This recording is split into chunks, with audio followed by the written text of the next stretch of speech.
Foot Vlog 15. I haven't shot one of these in about a year.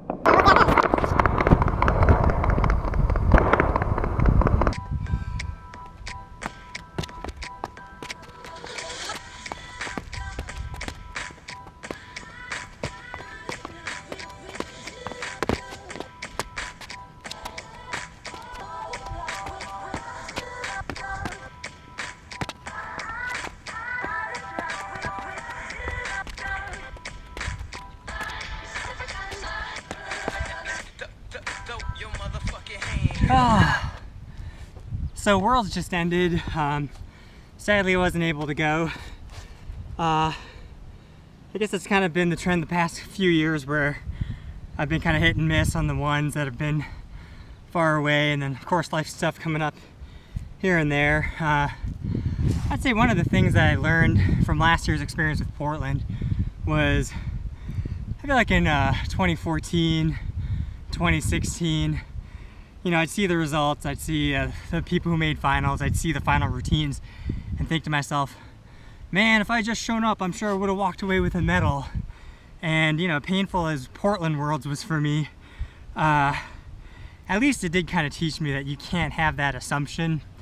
The way I've kind of processed Portland Worlds was, you know, I put a lot of effort into training and I thought I had a really good routine, but I didn't adjust to the conditions as well as my competitors did, and therefore I had a really bad result. So, you know, who's to say what would have happened if I had gone this year?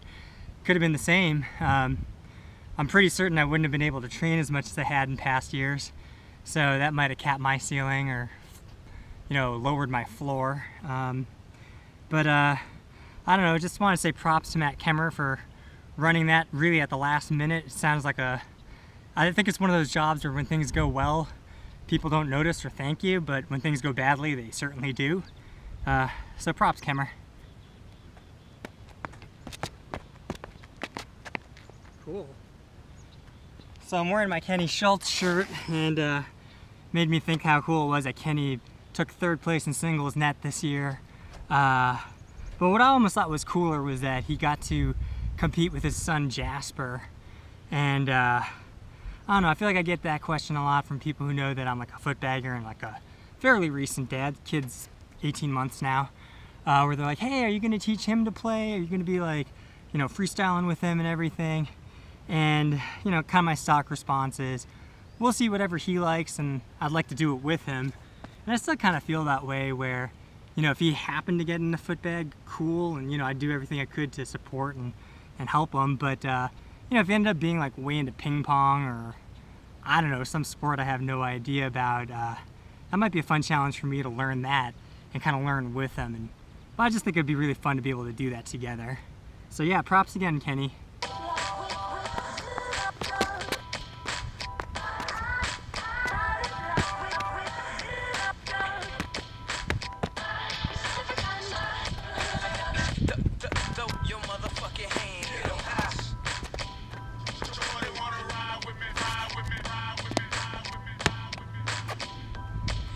Oh.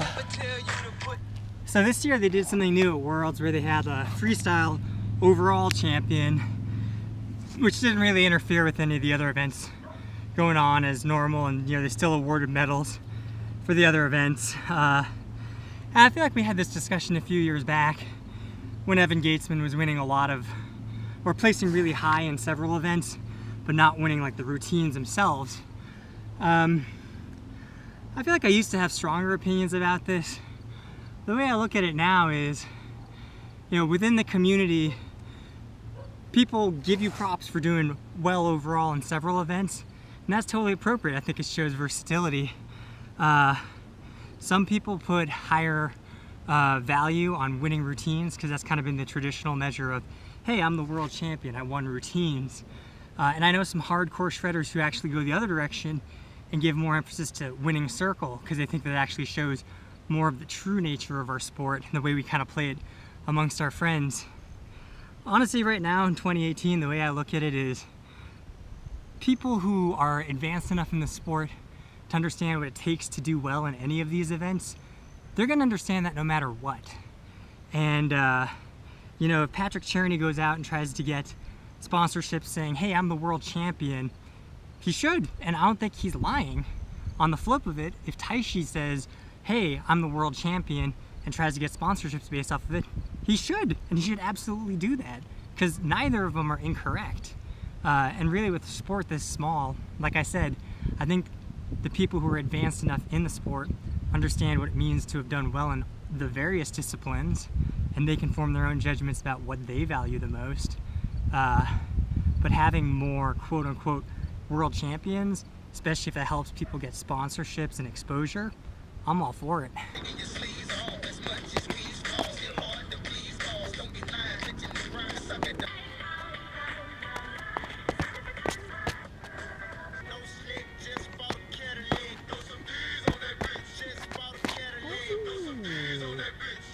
Apparently I can still hit a beast.